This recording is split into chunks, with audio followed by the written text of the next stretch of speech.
Shalom, Bapak, Ibu, Saudara-saudara yang kekasih dalam Yesus Kristus Tuhan. Kita akan kembali merenungkan firman Tuhan tentang doa dan ucapan syukur.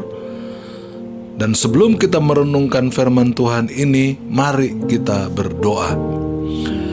Bapa Sorgawi, ucapan syukur dan terima kasih kami panjatkan ke hadirat-Mu. Atas kasih karunia-Mu kami ada hingga saat ini. Kami berterima kasih atas kesempatan kembali dapat merenungkan betapa pentingnya doa dan ucapan syukur karena penyertaan dan perlindungan Tuhan kepada umat-Mu di kota Bandung. Terpujilah nama-Mu ya Tuhan, yang selalu mengasihi dan menyertai kami. Dalam berkat nama Kristus kami berdoa. Haleluya. Amin.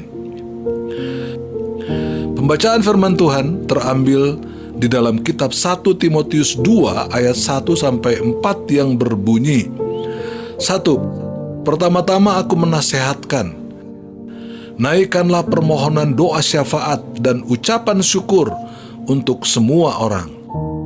2. Untuk raja-raja dan untuk semua pembesar, agar kita dapat hidup tenang dan tentram dalam segala kesalehan dan kehormatan.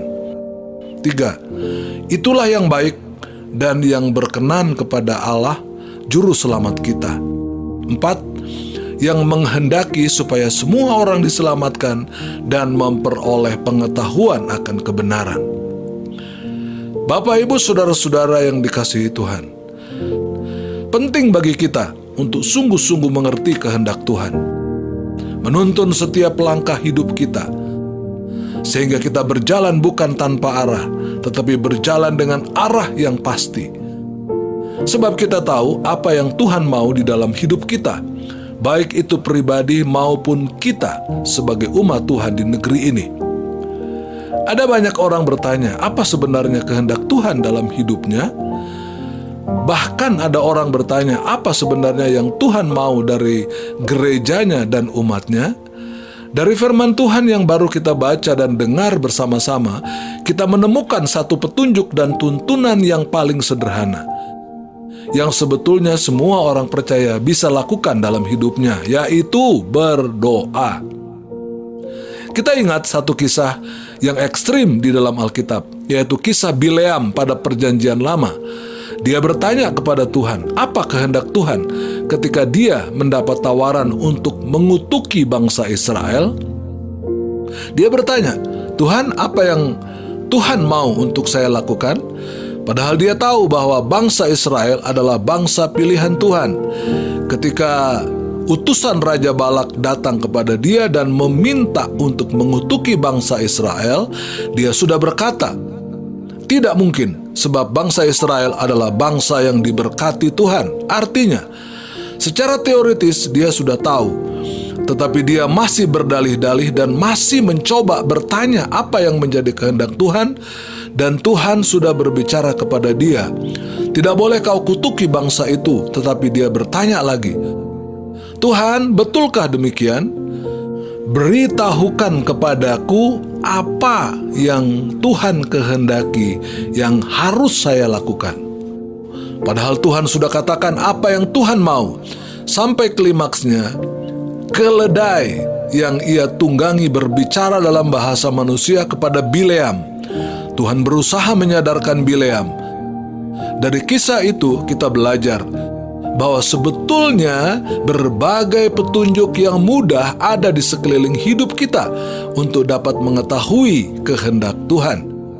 Dari ayat-ayat yang kita baca, kita temukan dua hal. Pertama, doa itu penting sehingga Paulus memberi nasihat kepada Timotius yang waktu itu ia tinggalkan untuk menjadi gembala dan penatua jemaat di kota Efesus. Paulus berkata, pertama-tama aku menasihatkan, naikkanlah permohonan doa syafaat dan ucapan syukur untuk semua orang, untuk raja-raja dan untuk semua pembesar.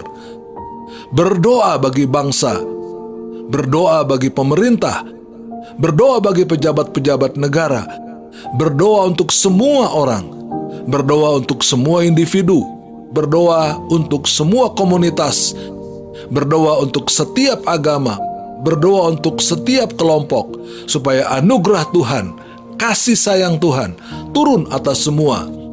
Dikatakan agar kita dapat hidup tenang dan tentram dalam segala kesalehan dan kehormatan. Yang kedua, kita temukan dalam bacaan ini adalah prinsip Paulus. Dia menyuruh menasihatkan Timotius agar Timotius menaikkan doa syafaat untuk semua orang, karena doa itu mengandung kuasa. Kita ingat Yakobus 5 berkata, doa orang benar besar kuasanya. Doa orang benar jika dengan yakin didoakan, besar kuasanya.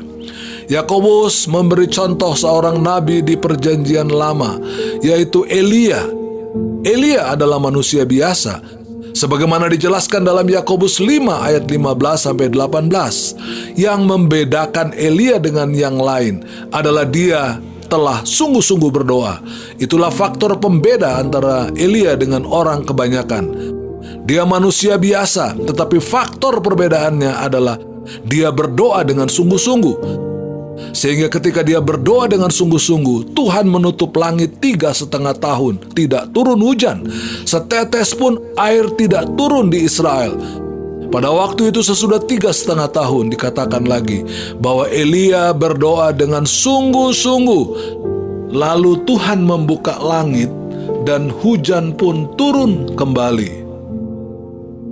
Tuhan pasti memberi jawab bagi orang-orang yang sungguh-sungguh berdoa.